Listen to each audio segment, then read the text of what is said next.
Hello and welcome back to Perspectives. On today's show, the death of convicted 1984 genocide figure Sajjan Kumar has just taken a dramatic new turn as a senior Congress MP is forced to apologise. Two worshippers are stabbed at a Gurdwara in Edmonton in Canada amid a wider pattern of threats against Alberta's Gurdwaras. And new leaked audio tries to rewrite who killed Hardeep Singh Nijjar. RSS Chief Mohan Bhagwat's tour of North America draws serious opposition on both sides of the border. It's still ramping up there. And Meta permanently shuts down, at least on the face of it, the free Jaggi Now campaign and their Instagram account. And new developments in the case of Avtar Singh Kandar as his mother is finally welcomed to the United Kingdom 3 years after his death. All that and more coming up at the end of the show. Of course, we have the comments, so do stay tuned for that. Harjit Dougal, welcome. Nice to see you on the show. Nice to see you live. Thank you very much indeed for joining us. Right, let's get underway. Quite a lot to get through today, as usual. And I want to talk about this is news that sort of broke over the last few days. The death of Sajjan Kumar. Hi, Gupstanigand Bharat. Good heavens, there's a mouthful. Apologies if I've mispronounced it. But anyway, welcome to the show. Thank you.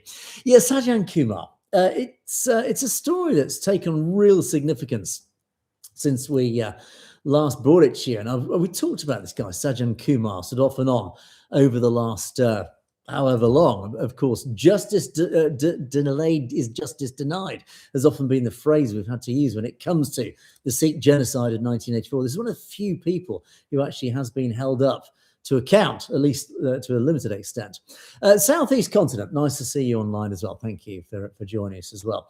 This is Sajjan Kumar. He, as it turns out, died in custody last week, at the end of last week.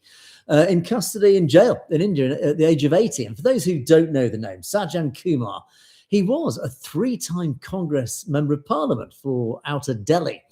And he was, of course, the most senior Congress politician ever to be convicted over that 1984 genocide and his involvement in it. And he was one of the men widely believed to have organised those awful mobs that carried out those killings, not just the killings, the tortures, those terrible acts of, I was going to say animalistic acts. They were beyond animalistic acts that those mobs got up to. And he was behind it. He was partly behind this. And for decades, he walked free, as many of them have done, protected by his political connections, as indeed many of his colleagues were likewise. And it did take 34 years before any justice really caught up with him, which it finally did. Now, he was first convicted in December 2018, when the Delhi High Court overturned an earlier acquittal and finally did find him guilty over the killings of 5 Sikh men and the burning of the Gurdwara in the Rajnagar and Palam colony areas of Delhi. So he resigned from Congress the very next day. Of course he would. He'd have no choice.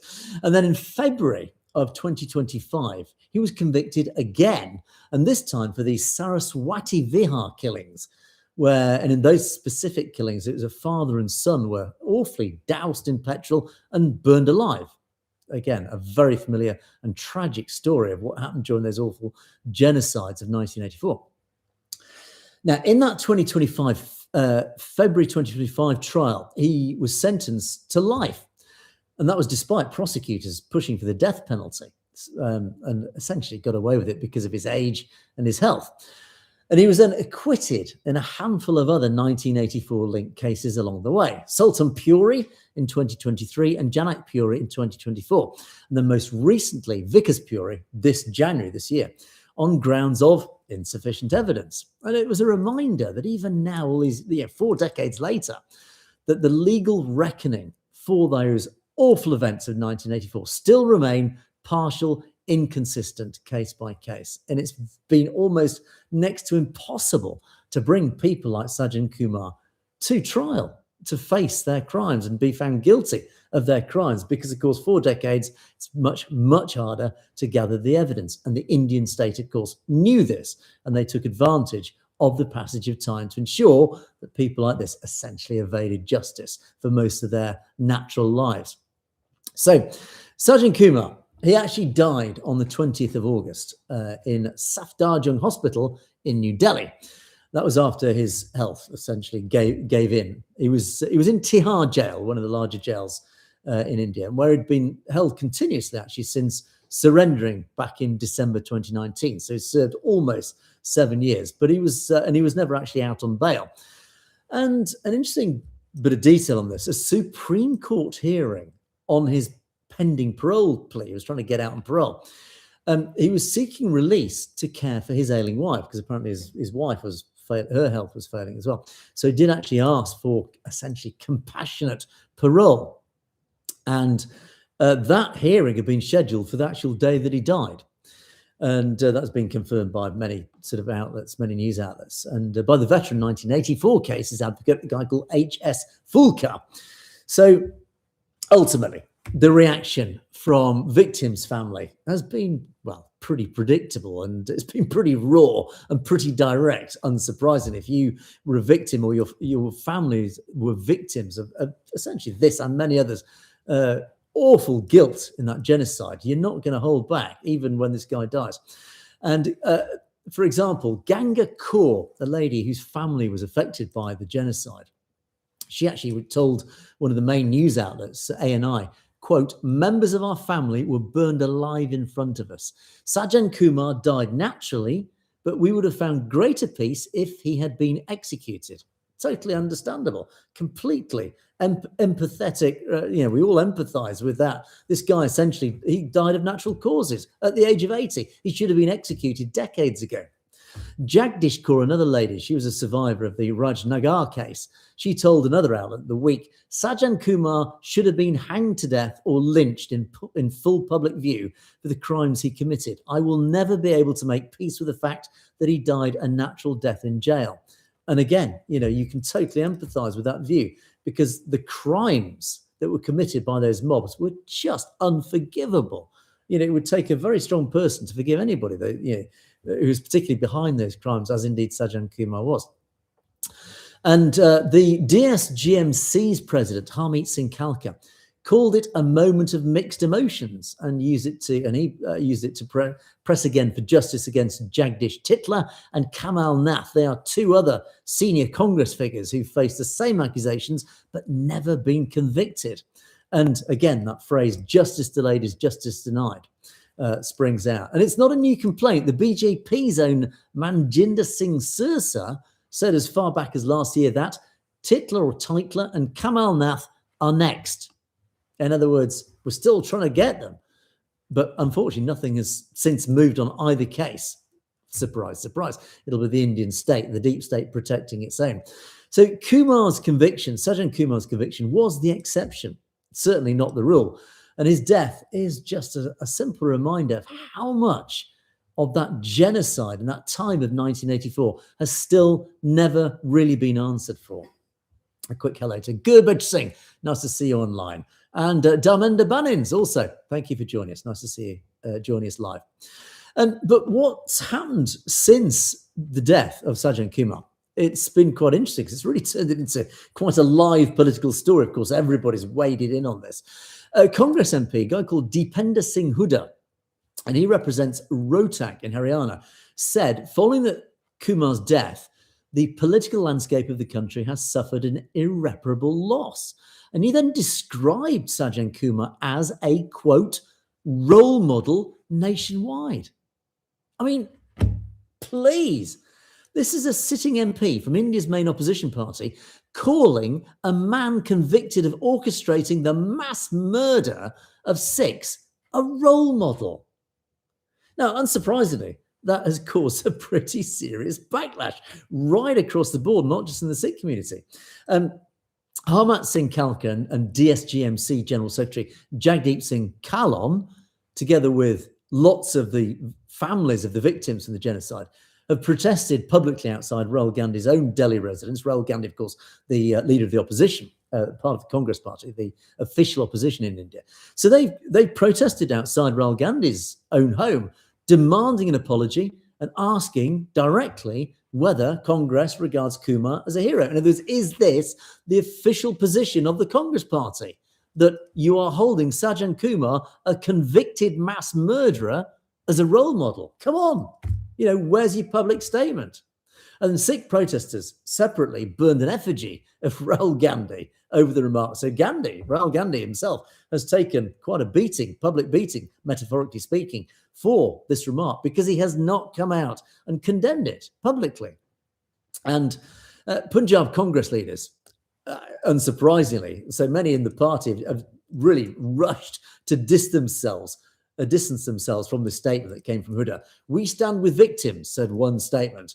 But the BJP, the AAP, the Shiromani Akali Dal, they've all piled in, unsurprisingly, with the AAP, the Aam Aadmi Party, demanding Huda's expulsion from the party. Get rid of him from the Congress party. If you really want to distance yourself from that comment, then throw him out of the party. And one analysis piece put real numbers on why it matters politically. Because, of course, don't forget, we've got elections coming up next year in Punjab. It matters. Sikhs make up close to 58% of Punjab's population.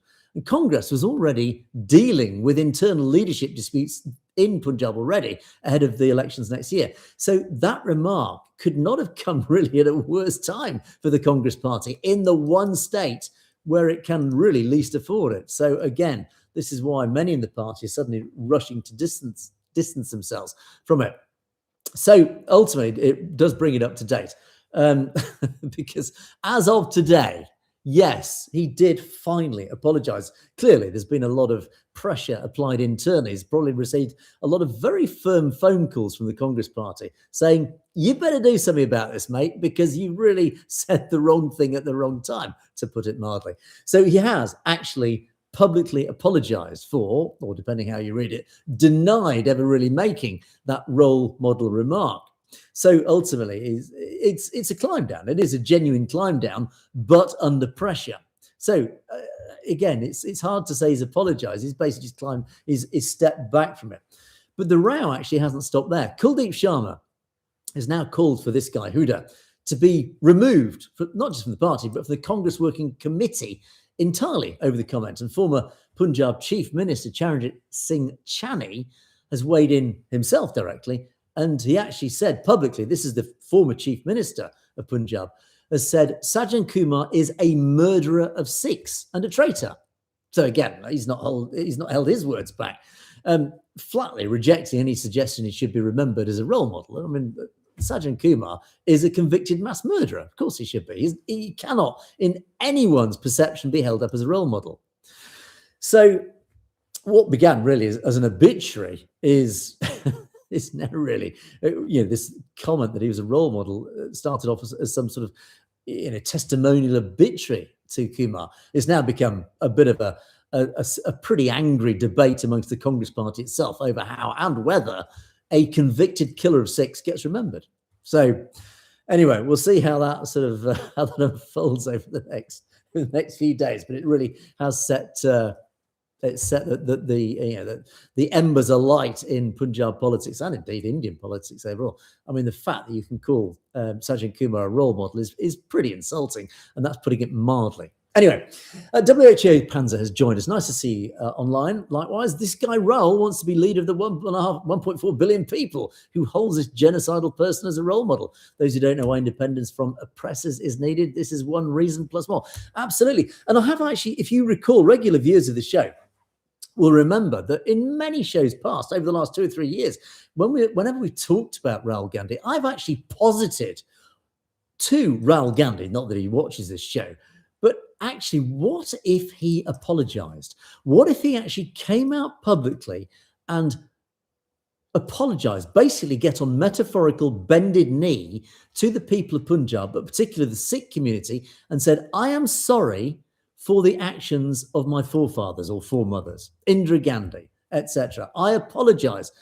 That at least would go one small step towards reconciliation. The fact he's never done this, and he only wades into this argument when it suits him politically, I think, again, speaks volumes about, really, Rahul Gandhi as an individual. If he genuinely felt remorse about anything that happened in the 1984 genocides, or indeed Blue Star on behalf of his mother, he would say something about it, and he would apologise, and he never has done. I think that is a measure, sadly, of Rahul Gandhi. He's just an Indian, and he's an Indian politician. He will never, ever align genuinely with the Sikh cause unless it suits him. He's made some great comments in the past. Recall a year or two ago in the States, he actually made some comments about some very positive comments about how the Sikh community had been targeted. I mean, talking about we had the phrase "pot calling the kettle black," hypocrisy, in other words. Yes, the Sikhs have been targeted, but at least he made the effort, and that I thought that was even a precursor to a potential apology. No, none's been forthcoming, and I doubt one ever will. So, anyway, Killer 3: Sikhs run to Congress, America, UK, and anyone else, but not do its own hard work and organise. Okay. I'm trying to understand or interpret that comment, but anyway, I don't have time. We'll come back to that. Hi, Avatar Dylan. Nice to see you online as well. Reform, by the way, started some of the campaign against the Kirpan. Reform MPs have used terms like ragheads, etc. Oh, there's a whole rabbit we could spend the next 20 minutes talking about the Reform Party and the Sikh cause. I did talk with a few guys when I was in Wolverhampton in the Midlands here in the UK about the Reform Party. There's a whole debate there.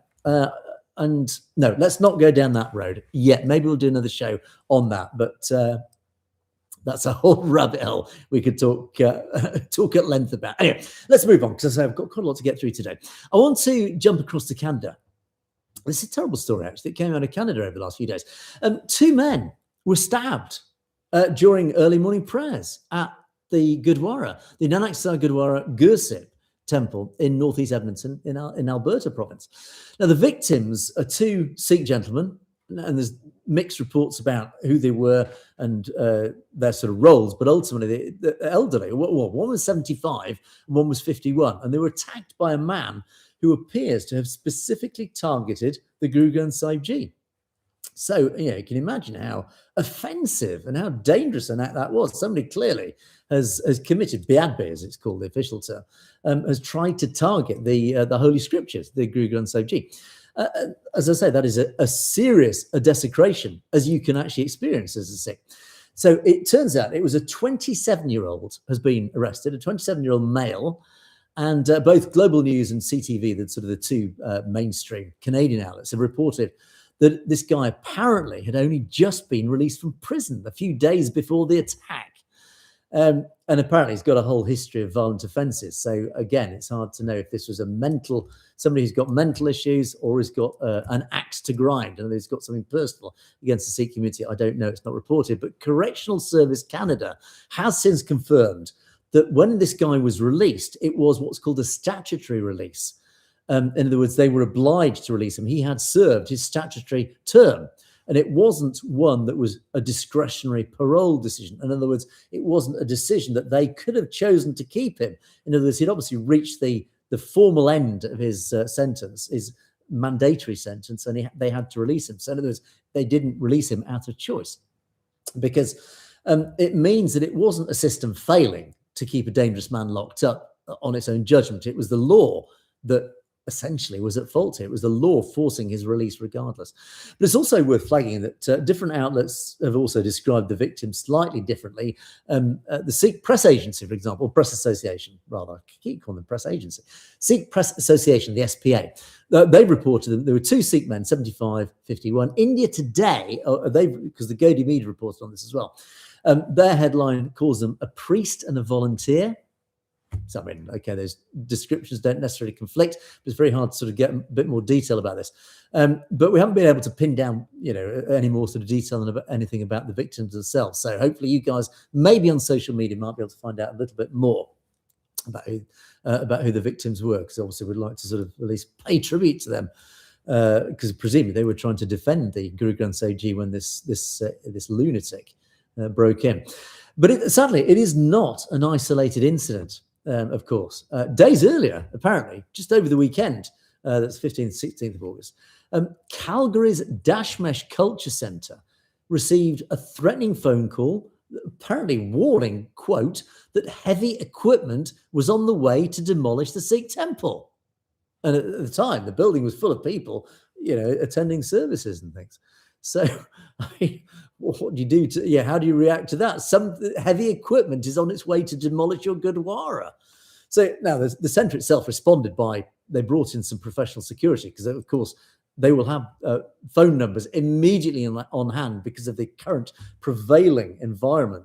Gurdwaras, of course, have massive security backup now ready because there have been so many attacks. But apparently no one has actually been specifically identified as responsible for the call. But of course, taken together with what's just happened in Edmonton, in that awful stabbing of those two Sikhs, it's painting this worrying pattern of threats, again, against Alberta's Gurdwaras inside just a fortnight. So, and it does tie into this overall growing trend of hate crimes against the Sikh community. Now, Mark Carney, boo! He will cry. I can hear the resounding cries of boo from all of you guys in the audience. Yes, Mark Carney, and regular viewers know full well my feelings about Mark Carney, and again, they probably reflect yours. He at least has come out and publicly condemned the attack directly, and he actually said, to quote his words, "The attack at the Nanaksara Gurdwara in Edmonton this morning is appalling. My thoughts are with the two people who were injured and the wider community that is shaken by this terrible event. No one should ever feel unsafe in their place of worship." Well, big words from Mr. Carney. And I think you know where I'm going to go with this one. Regular viewers will know full well what we often bring up when it comes to Mark Carney. Anyway, I'll come on to that in a moment. But the World Sikh Organization of Canada says they themselves have said they are deeply troubled amid what it describes as rising anti-Sikh hate.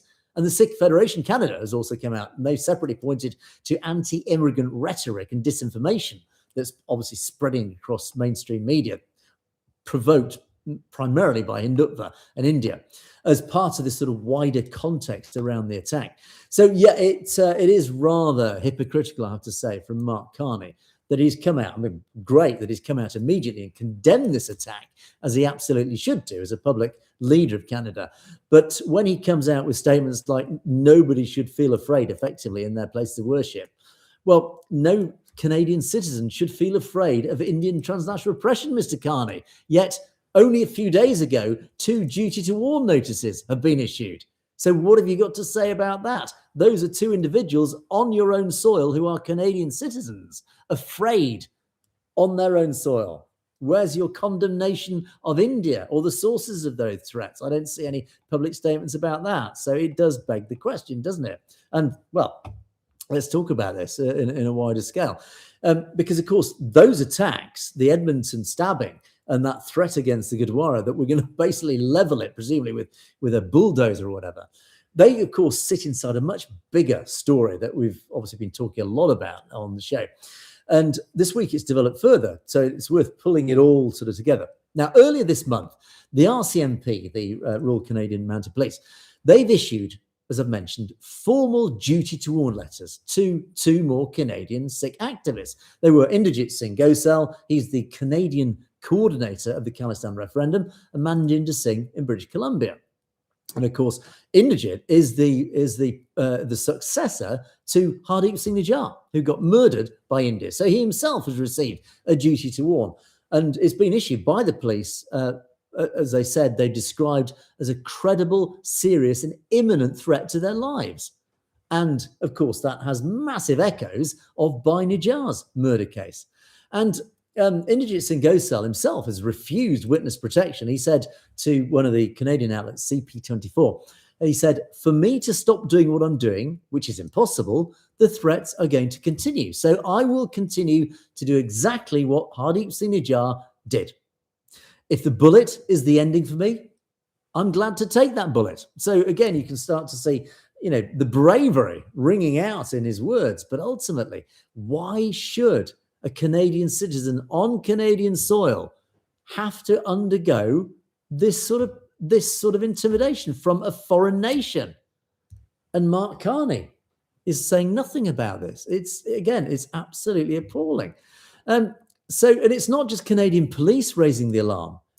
Of course, south of the border, the FBI, their Washington field office, as I reported last week, they put out their own public transnational oppression warning on Twitter and across social media, underlining that it's a concern that isn't just confined to Canada, it's spread right across North America.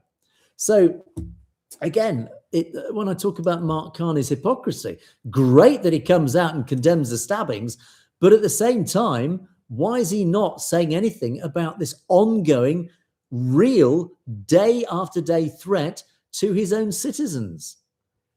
What's he doing about it? It's appalling. Let's just jump into the live comments whilst I'm just taking a pause. Harjit Dugal, same story worldwide for Sikhs. Yeah, it is. Unfortunately, sadly, tragically, the Sikh community all around the diaspora, particularly when they stand up and support the Khalistan cause, they become targets of India.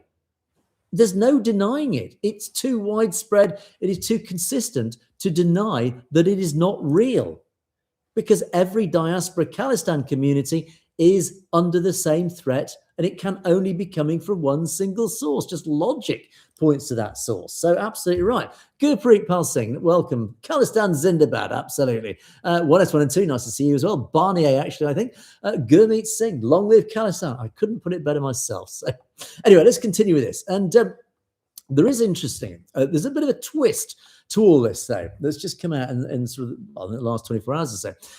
Leaked audio. There's been some audio that's sort of been leaked out into the public domain. And it's only actually, this is where it starts getting a little bit suspicious. It's only been reported so far through the Godi media, through primarily the Indian media. And it allegedly captures Goldie Brar. And if you remember, Goldie Brar is already jointly charged by the US Department of Justice alongside Lawrence Bishnoi over Nijar's killing. And remember Operation Hardball, where they've all been lumped into a bunch of criminals that the FBI want to arrest and charge with all sorts of serious crimes. So anyway, the Indian media are reporting that there is a leaked audio claiming that Goldie Brar has taken responsibility for himself of the killing of Hardeep Singh Nijjar. But, and this is where the big but comes in, recasting the whole thing, not as a political assassination, he says, but an ordinary gang dispute over drugs and territory. And in this supposed recording, he's alleged to say that Nijjar had been running a network that blackmailed teenagers into drug dealing. Quote, because of this, we had to kill him. Everyone has to bear the consequences. So just ponder this whole thing. And as I said many times before, the Indian press operates obviously under serious pressure from the state, not just pressure, control, let's call it for what it is. The Godi media is called the Godi media for a very good reason. And so any leak, any sort of story that surfaces exclusively through the Godi media, nowhere else, in other words, it's been fed into the Godi media. Of course, all those outlets are sympathetic to the Indian government, and then landing right after Canadian police said they'd found no evidence tying Indian officials to that killing, and of course, right in the middle of a US federal case that's already accused Indian state actors of orchestrating the plots on foreign soil, all about the timing. It does raise these massive questions about who benefits from this story. Always the big question when stories like this come into the public domain. Okay, who benefits from this story? And it's not hard to work it out, is it? So the Godi media, the Indian media only are reporting the story. The story is recasting, reframing a prominent Khalistan activist by Nijjar as ordinary gang crime. His murder was just a gang crime killing because he was a drug dealer. In other words, we're going to discredit the reputation of Nijjar, and we're going to claim he was a drug dealer. And secondly, we're going to say he was killed by Goldie Brar, not because he was a Khalistani, but because it was an inter-gang warfare killing. In other words, it was nothing to do with the Indian state because it wasn't political, it was gang, drugs, battles. So I think you can make up your own mind on this, of course. In other words, it's very clear that this so-called leaked audio, if it's genuine, then I have absolutely no doubt that Goldie Brar was prompted, paid or whatever, enticed, induced, whatever, choose your word. But basically, he was told to say that it was a gang warfare killing over drugs. It was not a political assassination. Now, please do me a favor, because the only people who benefit from that is the Indian state. Everybody else loses, the Sikh community, not least and most of all by Hardeep Singh Nijjar, whose reputation now is being trashed in the Indian media is being painted as a drug dealer, and that's why he was killed. I mean, it does not get more insulting to the memory of Bainajar and, of course, his family, who've now got to face this, being broadcast across 1.4 billion Indians, that Bainajar was supposedly a drug dealer, killed by a fellow drug dealer, when in reality, he was a prominent Khalistani campaigner who was murdered by the Indian state. So, as I say, make up your own mind. It's very hard to prove either way, but I think we all know the truth, the real truth in this. So anyway, what have we got in the comments? Let's have a look. 1S1 and 2. Mark Carney's words are as powerful as a strongly worded letter to Israel by the UK. Indeed, this is I do chuckle when this phrase is used, because the British government is pathetic and has been pathetic for decades. It's very hard for the British government to ever make a decision that actually shows the British lion roaring. Essentially, all the British do when they get upset by a foreign power, whether it's Russia, whether it's Israel or whatever, we'll send a strongly worded letter. And that's as far as it goes. It's absolutely risible. It's embarrassing. I mean, it is how this country has been humbled by our politicians is just utterly shameful. So anyway, 1S1 and 2, I'm with you on that one. Strongly worded letter. Anyway, let's move on. And oh yes, Mohan Bhagwat, the tour of the RSS chief. Yes, indeed. His tour. We talked quite a lot about this recently. And just on this, actually, Peter Friedrich, it is quite possible. I've talked about Peter Friedrich and the sterling work that he's done in recent times about holding the RSS up to account. And of course, any politicians who align themselves or associate themselves with the RSS or effectively get manipulated or induced in many ways by the RSS. He's done some great work to highlight that publicly and bring it to public attention. He's campaigning to stop the RSS's infiltration of US politics. It's been fantastic. Anyway, I was saying all that because it is not impossible in the foreseeable future. I might actually be interviewing him in one of our podcasts. So do stay tuned and I will keep you informed of that. Anyway, so back to Mohan Bhagwat and his fancy RSS tour of the United States, Canada, and apparently the United Kingdom. So it begins tomorrow, actually, marking the RSS's 100th anniversary. So this headline event that, again, I've talked about is at Madison Square Gardens in New York. That kicks off on the 29th. So again, a huge venue, huge headlining venue. And it's expected apparently to draw more than 5,000 people. But unsurprisingly, opposition has been building, and it's been building hard. And again, I've talked quite at length about the opposition that's been growing. And the US Commission on International Religious Freedom, USCIRF, they've, as I've said before, has called for Washington to deny Bhagwat diplomatic courtesies, visas and things, and not let him into the country. And of course, impose sanctions ahead of the visit. And in fact, the Council on American Islamic Relations has joined that same call, saying the RSS has been enabled by India's far-right Hindutva government to persecute Muslims, Christians, Sikhs, and other minorities. So again, the opposition is mounting. And this week, apparently, just over in recent days, 3 named US Sikh organizations, the American Sikh Caucus Committee, the Sikh Coordination Committee East Coast, and the American Gurdwara Parliament Committee, they've all apparently written jointly to the Secretary of State, Marco Rubio, publicly, a public letter urging him to deny Bhagwat entry absolutely outright, saying, do not let this guy into the United States, which is great. Now, of course, unsurprisingly, there's been pushback from the other side too. Of course, Hindutva have not taken this lying down.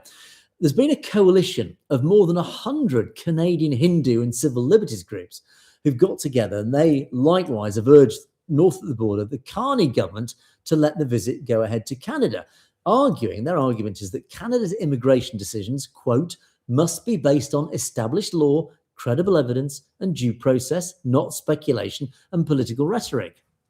Well, I think there's enough evidence in the public domain to completely throw that back in their faces. But anyway, but the RSS's own stated framing of this tour, and it's come through apparently a senior spokesperson, is that it's presenting a factual and positive perspective amid what they call the misconceptions and propaganda prevalent globally. which again is absolutely hilarious, bearing in mind that it's the RSS that are behind a whole tsunami of propaganda, pro-RSS, pro-Hindutva propaganda that has swamped social media and indeed infected mainstream media on regular occasions. So for them to stand up and say, no, we are trying to combat propaganda against us, please. Anyway, but an investigative piece apparently another piece has actually alleged that Madison Square Gardens is nominally, or the event that's happening at Madison Square Gardens is being, at least on the face of it, run by a newly formed group, and it's a front, basically. It calls itself the American Hindus for Engagement and Dialogue. So again, it's just some fancy group that's just suddenly been formed essentially as a front for the RSS, because of course the real organizing sits behind that with a named RSS linked bunch of figures. So we know full well it is the RSS, despite them trying to front it with a completely different organization, obviously trying to give them some sort of plausible distance. But anyway, apparently as of today, there is still no on the record response from Mohan Bhagwat himself or the RSS to any of the opposition. They've actually not come out publicly and made any statements about this opposition. And as yet, there is still no confirmed decision from Washington or Ottawa on whether or not they're going to allow this guy into Canada and the United States. I mean, I suspect they're probably leaving it till the last minute to make that decision. There'll be voices from all sides lobbying, and like a typical government, they'll leave it to the very last minute to then make a decision.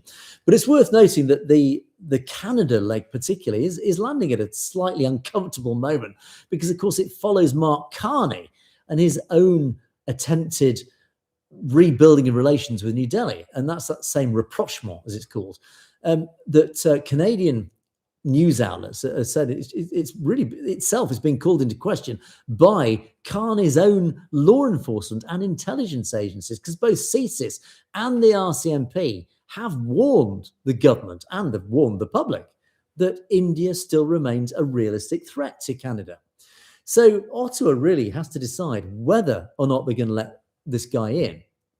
But in the same fortnight, it's warning Sikh activists. So the same groups that are warning Ottawa, don't let this guy in. And these are the same groups that are issuing effectively those threats to life warnings to Inderjit Singh Gosal and the other chap. So again, it's the dynamics within government, particularly in Canada, is so torn.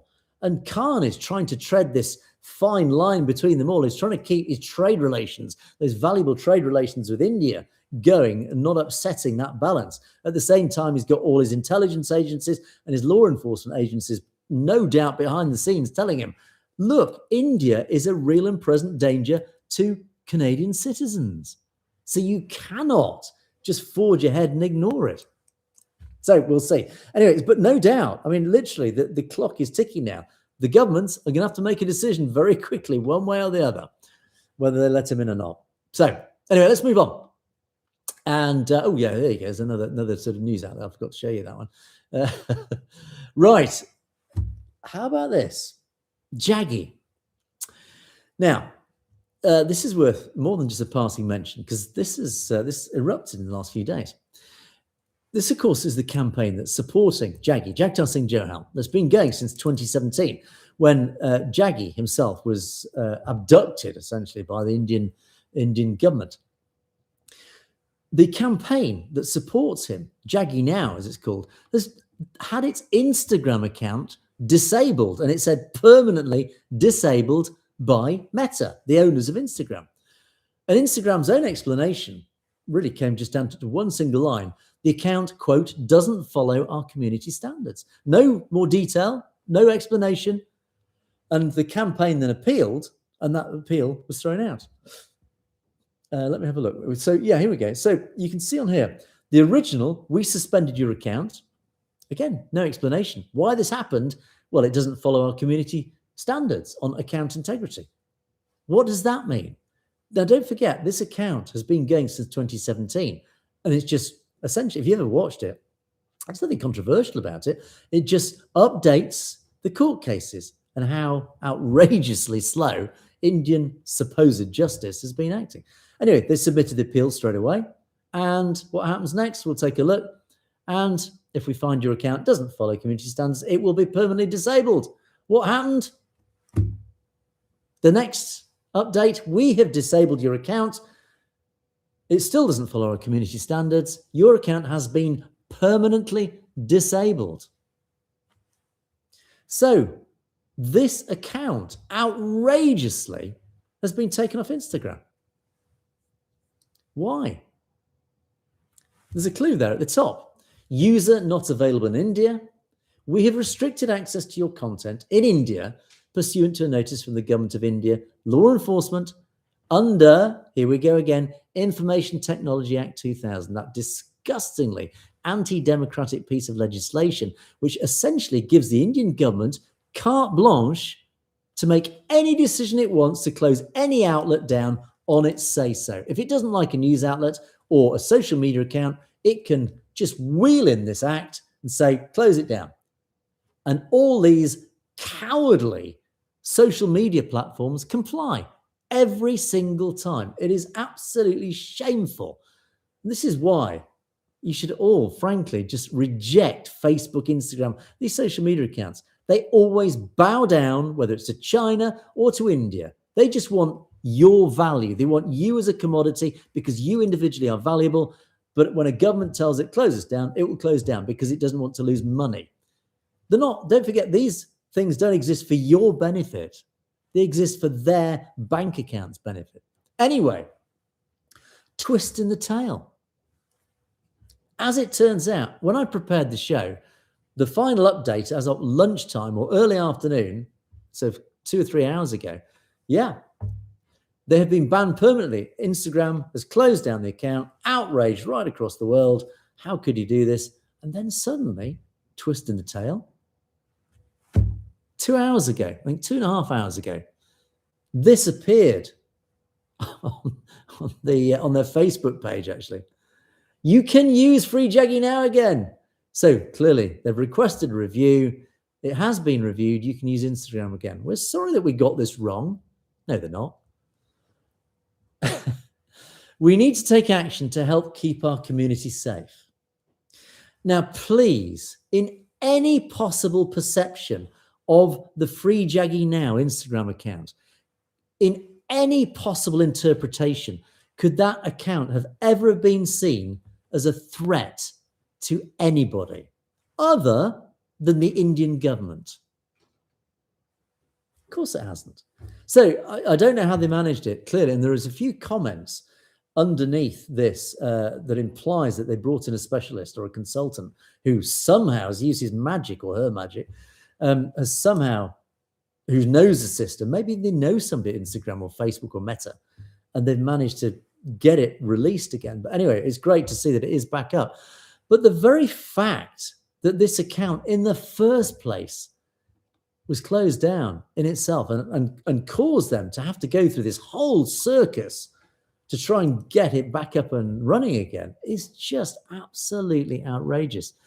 And again, it just highlights this ongoing battle between the Sikh community and the Indian government that plays across so many different battlefields. And this is one, social media, because we know that massive resource that Hindutva have, their IT cells and their millions of indoctrinated Indians who support them right across India, they are mobilized in an instant to attack pages like this, to report them, to weaponize the systems like report this page as offensive or whatever.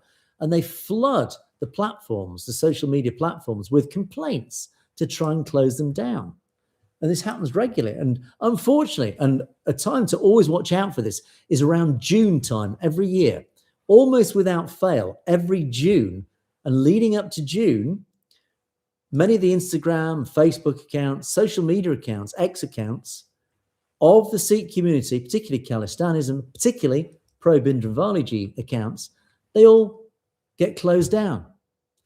Almost every lead up to June, in other words, Operation Blue Star anniversary. And likewise, the Sikh genocide leading up to November.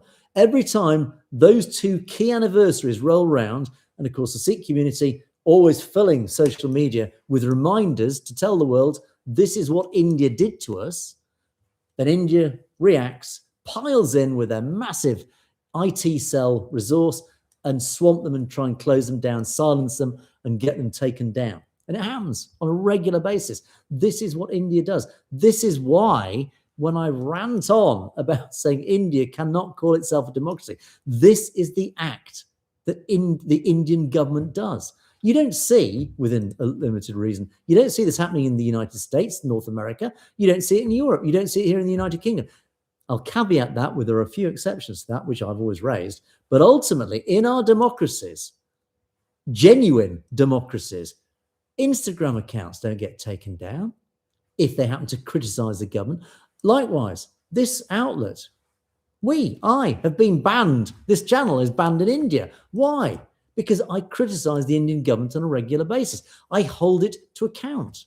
But I can do that in a democracy. I can, fortunately, touch wood, say this freely here in the United Kingdom, because in the UK, we are a democracy. We have freedom of speech. You are allowed to criticize to whatever length your government, as long as obviously you don't incite violence or break the law. But ultimately, we can hold our governments to account. That is a sign of a healthy democracy.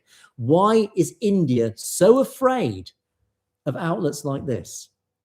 Why is it so afraid of a lens being held up to it and questioning why is Jagtar Singh Johal still in prison? Why is Amritpal Singh still in prison? Why are the Bandi Singhs still in prison? What is wrong? What is going wrong with Indian justice? In other words, it does not follow a normal protocol of democratic perception of the rule of law. India's rule of law is questionable. Its whole legal system is questionable and it's sinking. Now, even the court system, the judiciary, is now coming under the spotlight of being arguably a weapon of the Indian state. And when the judiciary becomes a weapon of a government, there is no longer any democracy. That's how Nazi Germany took control. That's how the Nazis controlled Germany. One of the first targets was the judiciary. And the judiciary then signed off everything that the Nazis wanted. They imprisoned any dissenters. Sound familiar?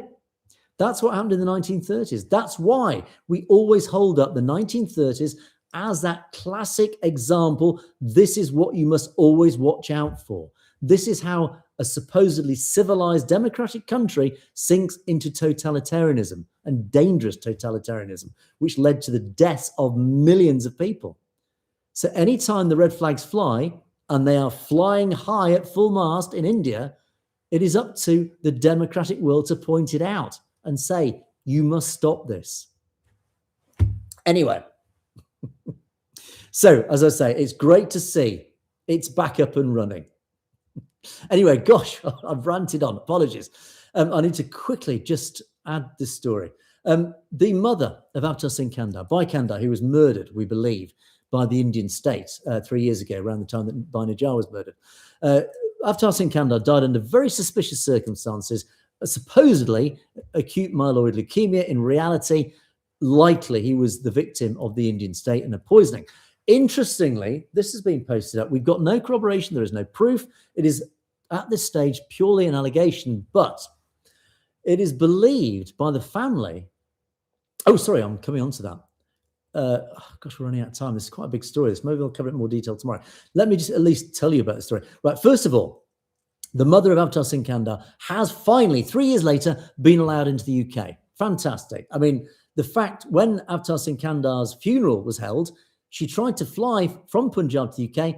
Suella Braverman, our current, or at the time, the Home Secretary, refused her entry.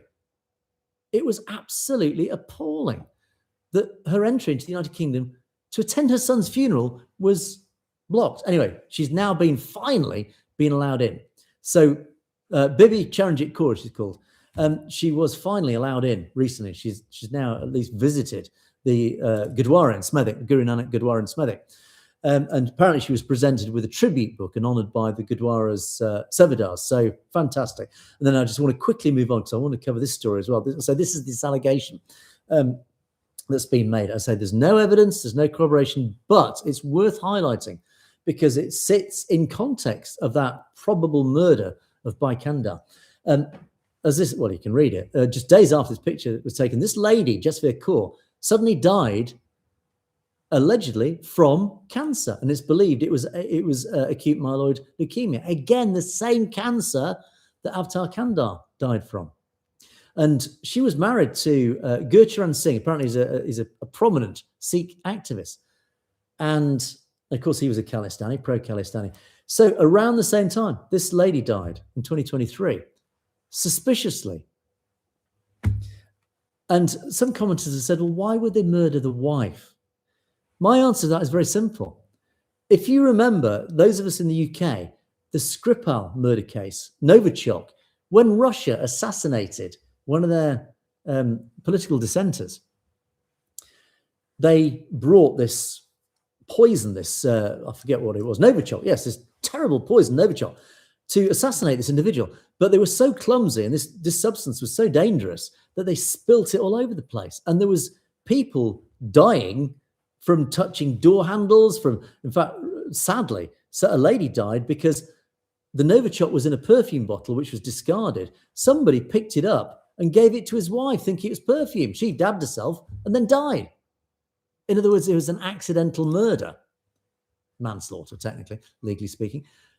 So it's quite possible that her husband was the target, but the clumsy agents mistakenly killed his wife.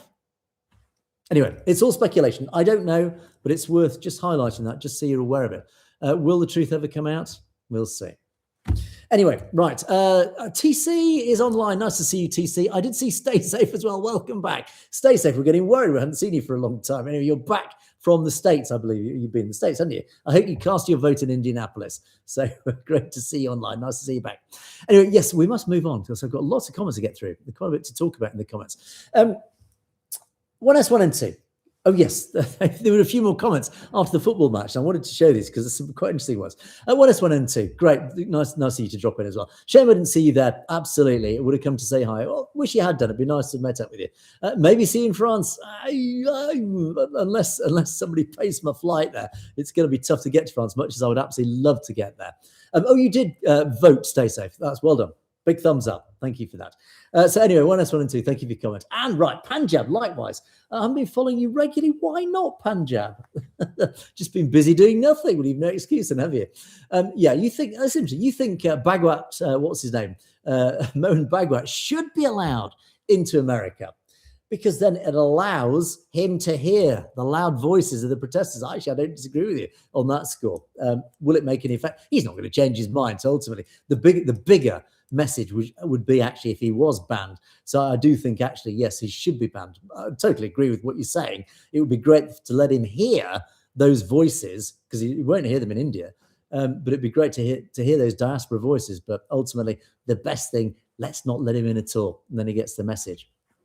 Oh, DTST is back again. I've only got 5 minutes left. Sorry, DTST. You're going to have to keep your comments a little bit shorter and more concise. It was an interesting comment. But again, there's a lot of detail in there. But as always, DTST, we do appreciate your contributions. Maybe just keep them a little bit shorter and a little bit more precise. Cam Kaiser, a known Hindutva terrorist, should never be allowed to visit any civilized country. His supporters should be expelled. Well, I think you made it pretty clear. TC. Oh, yes, TC on both. We've got you on live and indeed on here. Fascinating show. Peter Friedrich. Yes, his account, for those of you who watch the show, when he talked about what happened in 1984, particularly the genocide, it brought tears to the eyes. Well, we've talked enough about it. We don't need to repeat it. But yeah, Peter Friedrich, I said, he's been doing some great work. Ultimately, as I do hope I get him on the show because he's done some fantastic work. And then a lovely comment from you. I'm an accomplished speaker, an exemplary journalist. I don't know about that. I just do my best. That's all. Now, interesting. There's some comments missing. Let me just check. Yes, I knew I'd missed some. Sorry, I jumped ahead. Let me just jump back to these because I wanted these are important comments. Because I always love critical comments because it's always great to have a bit of banter about. Jumpy jumped in with these. I'm glad I found these. I thought I nearly missed them. Sikhism says nothing about Khalistan. Really? Every Sikh apart from two extremists don't want it. Really? it will result in another Sikh genocide. No, it won't. It absolutely won't. The trauma is deeply embedded in our conscience. Well, you claim you're a Sikh. We want to live peacefully. These Kali plonkers in the West will not last one day in India. Rubbish. I mean, I don't even know where to begin to contradict everything that you said. It's just, it is obviously your prerogative to say these things. I assume you're a Sikh. You claim you're a Sikh, but clearly, I don't think you maybe have, with all due respect, maybe have read the teachings of the gurus, because infused in all those teachings are essentially the whole philosophy of sovereignty. And for you to deny it does make me question, if you have read the Guru Granth Sahib Ji, have you actually understood it? Have you read the words of the gurus and truly understood them? Because as far as I understand, and I stand to be corrected because I personally haven't read it because I don't read, obviously, the language, but as I've been shown evidence from all different angles, you are utterly wrong in this. So, but as I say, that is your prerogative. And you're back again. Speak to Indian Sikhs. They don't want it. Well, ask them. Hold a referendum. Let's prove this once and for all. You claim that Amritpal Singh said women need to be given the Taliban treatment. I've not heard anything like that. I think if he had done it, it's likely I would have heard about it. Sikhs will mess it up because of their egos. Again, it's all very questionable. And I suspect there's a little bit of Hindutva influence coming out of here. And likewise, it's, here we go. Yeah, like when I talk about Hindutva, Jatetka, I'm a Sikh or a Sikh. I know that Sikhism is part of Sanatan Dharma. Right, where do we begin on this one? And sadly, we've only got 4 minutes left, so I can't actually give you the proof in time just to throw this straight back at you. But let me summarize by saying, you are implying this same old tired trope that Sikhs are essentially Hindus. That is ultimately what you're implying by this. And once again, I will reiterate the point, of course they aren't. They share and align with many values, as indeed many other religions do. We all share the same basic human morality, but they are not Hindus. Yes, Sanatan Dharma, this concept of eternal life and eternity, etc., it is common in most religions. It is shared by Christians, Buddhists, Jains, and indeed Sikhs. They are not Hindus. And in fact, Hindus believe in it in the same way that these other religions do, because they all stem back from that very original, thousands of years old philosophy. So it belongs equally to other religions as it does to Hindu. But it does not therefore mean that a Hindu is a Sikh and a Sikh is a Hindu. It's like saying cats and dogs, because they're both animals, they're the same. That's essentially what you're saying with this. So once again, it is a false narrative. As you say, TC, it is this false narrative that Sikhs are Hindus. I'm sorry, Jatetka, but you are profoundly wrong on this. There is enough evidence. I've talked about it. If you want the evidence, there is a book written, oh gosh, it must be 80 years ago, I forget its precise title, but you'll find if you Google it, that explains in academic detail, and I've read it, that's how dedicated I am to prove this point. I've read this deeply academic analysis of the Guru Granth Sahib Ji and all the words of the gurus and the whole philosophy of Sikhi that throws that out with evidence. Anyway, so I've given that too much time. The second part always makes me chuckle, because apparently we're an ISI channel. Yes, we're funded by the Pakistan Intelligence Agency. Please, I love this, because I wish we were. I wish ISI was funding us. If you know anybody in ISI, please get them to get in contact. Email me, message me, because we would love money to come in from ISI. We'll take it from anywhere within reason. It just so happens maybe ISI align with what we stand for. It doesn't necessarily mean that we're funded by them or even we were created by them, as is your implication. So I'm sorry, Jatetka, but I'm laughing because the word is risible. And you need to, if you don't understand that word, please look it up, risible. There's no better way to describe your accusations here than risible, the laughable, the hysterical, the hilarious.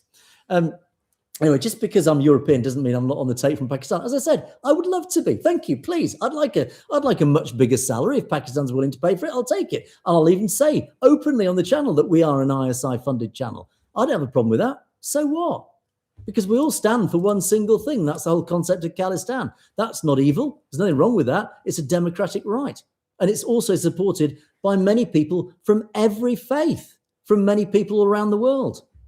So again, anyway, I've given you too much time, but I did want to just get Jatek. I can't even say your name; it's that difficult. I did want to address your comments because, as I say, they do make me laugh. Where to go? Right. Anyway, let's. Oh yeah, this is the other one I wanted to. I love this one. This made me chuckle because I had to use a bit of AI to understand this, because obviously you guys who speak Punjabi will understand this. Why has Bingi Pagwala been whitened? And I knew what it meant before I even got it translated. But basically what you're saying is, why is this sort of Punjabi, pseudo-Punjabi sort of person being turned white? It's because, believe it or not, there are people outside the Sikh community that agree with the whole concept of not just Sikhi, but the whole Khalistan cause. I know that might come as a shock to you, old man Splitfoot. Clearly it will do. But the reality is, just because I'm white doesn't mean I can't agree with the Sikh community. There are many people right across the Western democratic world who are happily, publicly supporting the whole cause of the Sikh community and the Khalistan cause. So, we're running out of time. I'm dying to jump into the live comments because you guys have been really active there. I see Hobo. Nice to see you online as well. There will be in Islamabad in UK before Khalistan, India. That's a really interesting topic for conversation. I would love to talk about that, but again, we're already over time, so I've got to zip through these really quickly. Hobo, if you're on next show, put that up. We'll have a chat about that, because that is quite an important discussion point. So thanks for that. Anyway, oh yes, these were funny. Wales Indabad, and we want an independent Scotland. Just Winderman. I don't know what community you're from, but it just didn't make me chuckle. We want independent everything. It's independence everywhere. Absolutely. What else I want to? We've done this one. Oh yeah, we've done this. I'm going to zip forward now. Oh yeah, I think that, oh yes, this is another rude one. Gosh, we really attracted some rude ones. It's great. I love this. Gore v Dali Hundi. I forget, I did translate it. It's another insult. You guys, I'm sure, probably understand it again. But again, it's along the same lines, is that you've even got a white guy to represent your cause or something like that. Yeah, as I've already explained that. I've already covered that. You know why. Cool Dipsy, let's make America great again. Absolutely. Why not? Let's make everybody great again. Any democratic country. Absolutely. And then, I'm rushing through these because we're already 2 minutes over time. Thanks for reporting, Bobby. Well, it's a pleasure. Thanks for your comment. Lots of love from Baz Super. Good information from Jasbir. Very good review. Thank you. And Gabon Grail with our daily Satsri Akal to you guys as well. We love that. Thank you for that. And Agam sends love. Gurbage Singh. I think I saw you live as well, Gurbage Singh. Nice to see you likewise. Khalistan Zindabad. Punjab solution again. And we come back to the only solution. It is Khalistan Zindabad. And the final sign off once again, actually. Murgiv Logs Rink gets a regular final sign off on the show. Khalistan Zindabad. Indeed. Absolutely. Well, we must draw things to close because, again, we are over time. But I will be back, God willing, tomorrow live at 5 again. Thanks for all your comments. Do keep them coming. Thank you for all your live comments. I'll have a quick zip through those after the show. If there's anything we're talking about, I'll try and raise it tomorrow. But again, do join me tomorrow, because I love it when you guys are on live, because it's always great to dive into your comments and talk about things. Just to remind you guys, if you have a question for me, put it in capitals so I can actually see it quickly and keep it short, because obviously my eyes have to dart between screens everywhere. So keep your questions to me that you'd like me to talk about short and in capitals so I can immediately identify them. But anyway, thank you guys. As always, thanks for your continued loyalty. Thank you for your support. It is always appreciated. And join me tomorrow live at 5. Keep your comments. Don't forget to put your comments after this show when it uploads live as well, because I need those comments as well to talk about. That's it for another day. I've had a chance to draw breath. Thanks for joining me. God willing, I'll catch you guys tomorrow. Have a great evening. And I've got to find the off button now.